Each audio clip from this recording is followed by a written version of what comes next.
শৈশবের স্মৃতি বলতে শৈশবে ঘটে যাওয়া বিভিন্ন ঘটনা, অভিজ্ঞতা এবং অনুভূতিকে বোঝায়, যেগুলো আমাদের মনের মণিকোঠায় সারা জীবন রঙিন হয়ে থাকে এবং আমরা যতই বড় হই না কেন সেই দিনগুলোকে আমরা ভুলতে পারি না। নমস্কার সকলকে, আমি পায়েল। আমার নতুন একটা ভিডিওতে তোমাদের সকলকে স্বাগত, অনেক অনেক শুভেচ্ছা, অভিনন্দন।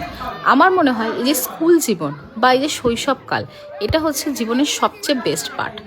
এরপরে আমরা বিভিন্ন রকম কাজে ব্যস্ত হয়ে যাই, ছোট থেকে বড় হয়ে যায়, কিন্তু এই সময় আমাদের মধ্যে যে ভালোবাসা থাকে, যে আনন্দ করার অনুভূতি থাকে, একে অপরের প্রতি যে শ্রদ্ধা, ভালোবাসা, ভক্তি থাকে, আগামী দিনে সেটা আস্তে আস্তে হিংসা, কখনো রাগ, কখনো অভিমান, সেগুলো আমাদের বেড়ে ওঠে।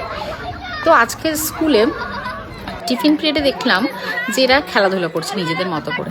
একটা ছোট্ট ক্লিপিং তোমাদের জন্য তুলে রাখলাম। আর তোমরা কারা কারা এই ভিডিওটা দেখতে দেখতে শৈশবে ফিরে গেছো সেটা আমাকে কমেন্ট করে জানিও। আর তোমাদের শৈশবের দিনগুলো কি আজও তোমাদের মনে পড়ে সেটাও আমাকে জানিও।